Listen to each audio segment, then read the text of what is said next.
Hello दोस्तों, मेरा नाम है आर्यन और आज हम पढ़ने वाले हैं प्रेजेंट परफेक्ट टेंस के बारे में। दोस्तों, इसकी पहले की वीडियो में हमने प्रेजेंट परफेक्ट टेंस के दो सेंटेंसेस के बारे में पढ़ लिया है। पहला अफर्मेटिव सेंटेंसेस, दूसरा नेगेटिव सेंटेंसेस। बट आज के वीडियो में पढ़ने वाले हैं इंट्रोगेटिव सेंटेंसेस के बारे में। तो चलिए शुरू करते हैं। दोस्तों, हमने इसकी पहले की वीडियो में जो प्रेजेंट परफेक्ट टेंस की पहचान पढ़ी थी, साथ में एग्जांपल्स भी देखे थे और सेंटेंसेस को बनाने के रूल भी पढ़े थे। ये सारी चीजें हम एक बार रिवाइज कर लेते हैं। सबसे पहले प्रेजेंट परफेक्ट टेंस की पहचान देखते हैं। तो किसी भी वाक्य के अंत में चुका है, चुकी है, चुके हैं, आ है, ई है, ए है, लिया है, दिया है, किया है, ये सारे शब्द आए, मतलब वो पक्का है, कंफर्म है कि वो क्या होगा, प्रेजेंट परफेक्ट टेंस का सेंटेंस होगा। तो ये प्रेजेंट परफेक्ट टेंस की पहचान होती है।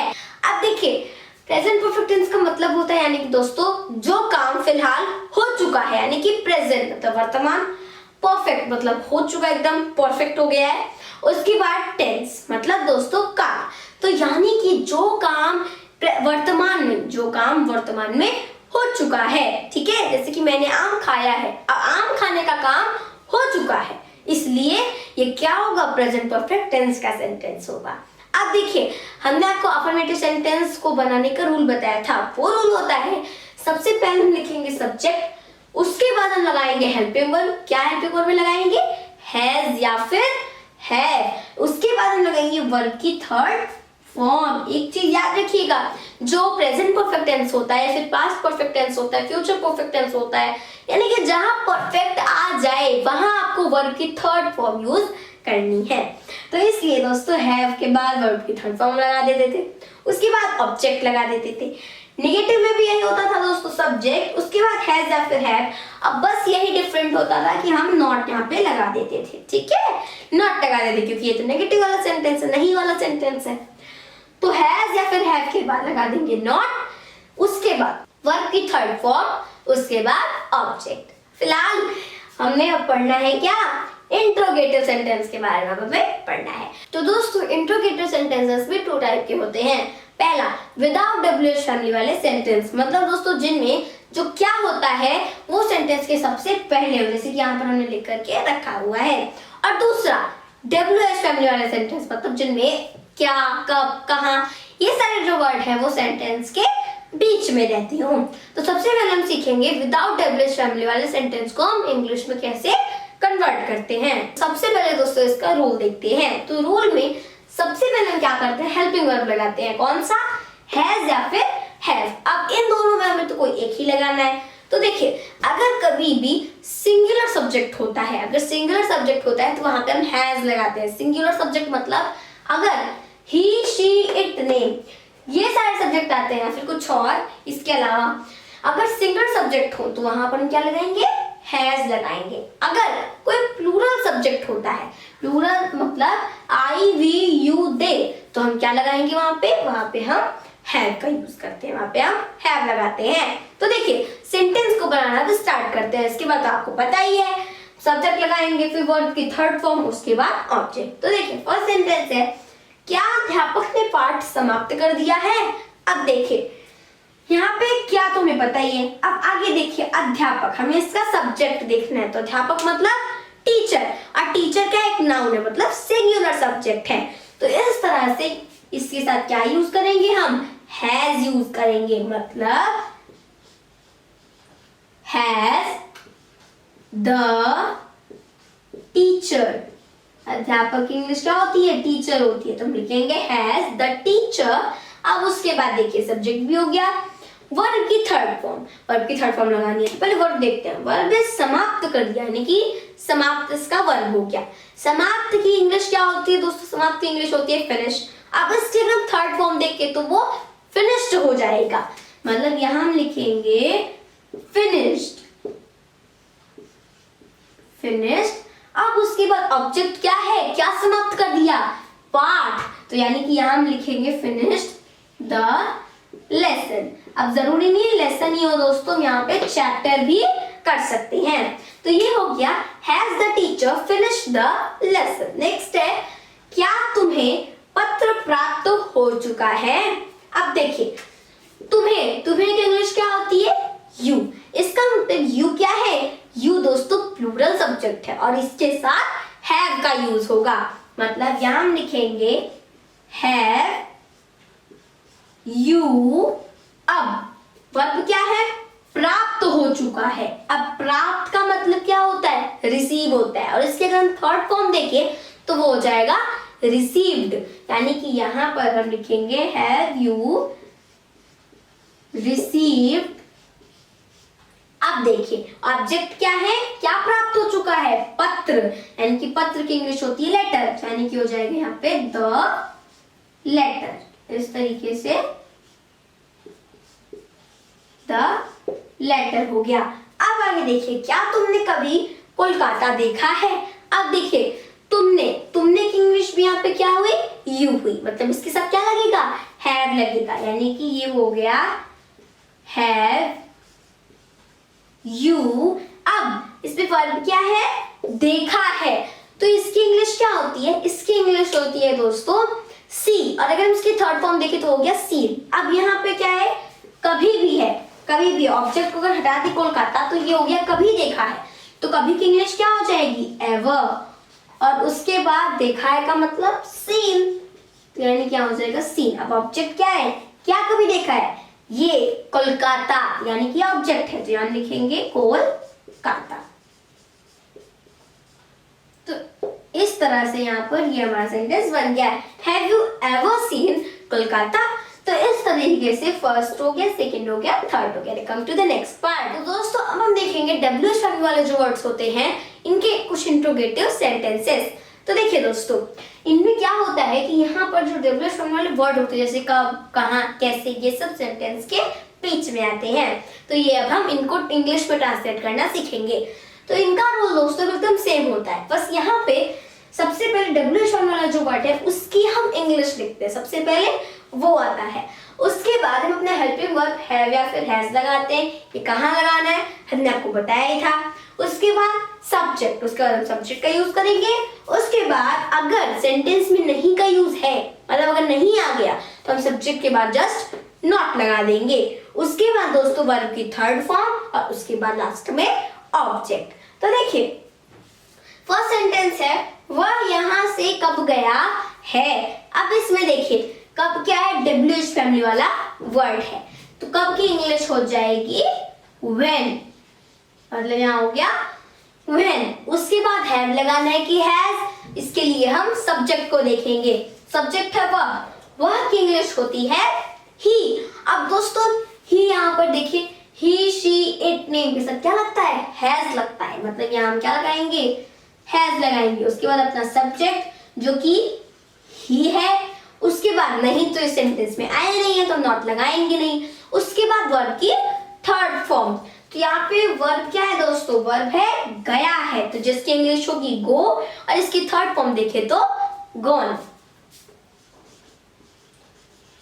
तो यहाँ हो जाएगा व्हेन हैज ही गॉन। अब उसके बाद ऑब्जेक्ट क्या है? यहां से, मतलब वह कब गया है? यहां से, तो यानी कि यहां से हमारा ऑब्जेक्ट होगा। तो ये हो जाएगा हमारा फ्रॉम हेयर। तो ये हमारा फर्स्ट सेंटेंस ट्रांसलेट हो गया। सेकंड में है तुमने इस समय क्या खाया है। तो तुमने इस समय क्या खाया है। अब देखिए क्या की इंग्लिश क्या होती है? व्हाट हो जाएगी, क्योंकि क्या जो है वो डब्ल्यू फैमिली वाला वर्ड है, तो व्हाट हो गया। सब्जेक्ट क्या है? तुमने, जिसकी इंग्लिश होती है यू। तो दोस्तों यू के साथ क्या लगेगा?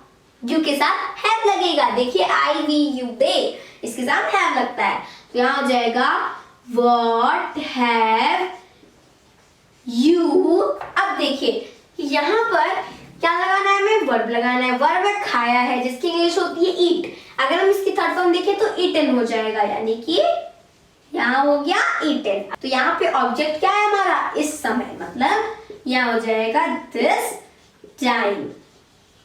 मतलब कि ये हो जाएगा what have you eaten this time. Third है वे अब कहाँ चले गए हैं। तो देखिए कहाँ का क्या होता है? वेयर होता है। मतलब यहाँ हो जाएगा वेयर। उसके बाद वे की इंग्लिश क्या होती है? दे, जिसके साथ हैव लगेगा। तो यहाँ पर हो जाएगा वेयर हैव दे। अब वर्ब क्या है? चले गए हैं, जिसकी इंग्लिश होगी गो और इसकी थर्ड फॉर्म गॉन। अब देखिए कि यहाँ पे हमारा ऑब्जेक्ट क्या है? अब कहाँ चले गए, मतलब वे चले तो गए हैं लेकिन अब कहाँ चले गए, मतलब पहले थे अब कहाँ चले गए हैं। ठीक है, तो यहाँ आ जाएगा where have they gone now. तो इस तरीके से हमारे सेंटेंस ट्रांसलेट हो गए। दोस्तों यहाँ पर हम देखते हैं अपना रूल नंबर 3। तो देखिए एक चीज यहाँ पे है, how much, how many, whose, which के साथ नाउन का प्रयोग अवश्य होता है। अब देखिए दोस्तों इसको भी एग्जाम्पल समझेंगे। फर्स्ट है, तुमने कितना दूध फेंक दिया है। तो देखिए यहाँ पे कितना, इसके लिए हम हाउ मच यूज करेंगे। अब देखिए जस्ट इसके बाद क्या आया? नाउन आया, मतलब जस्ट इसके बाद दूध आया, और दूध क्या है? नाउन है। दूध की इंग्लिश होती है मिल्क, और मिल्क इज अ नाउन। अब देखिए यहाँ पे इस जोड़ने किसका, ये भी WH फैमिली वाला वर्ड है, तो किसका की बात आया? थैला, और थैला क्या है?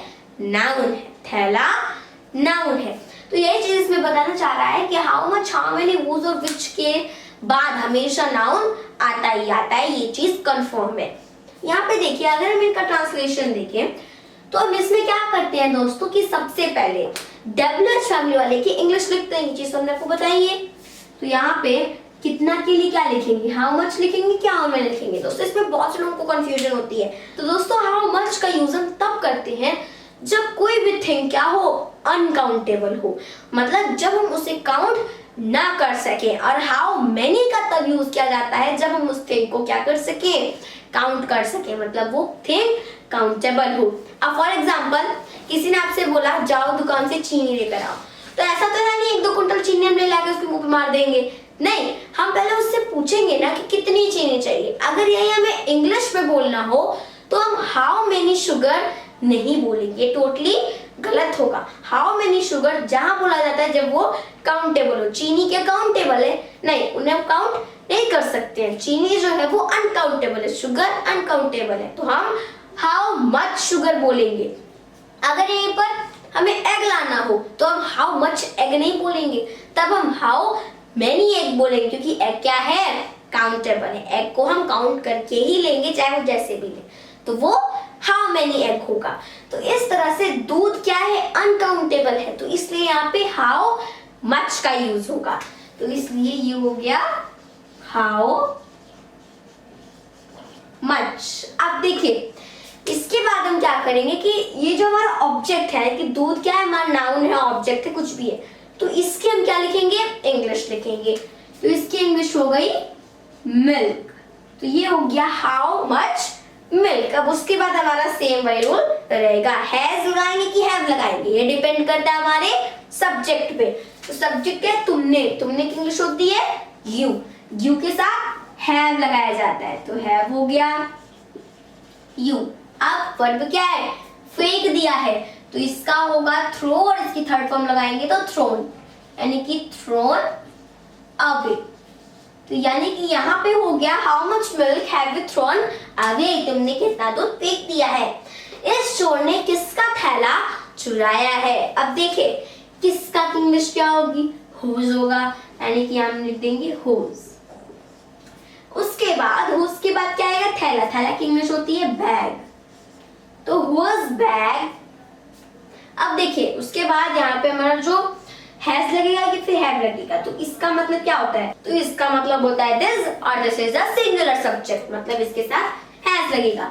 Whose bag has this. अब देखिए किसने चुराया?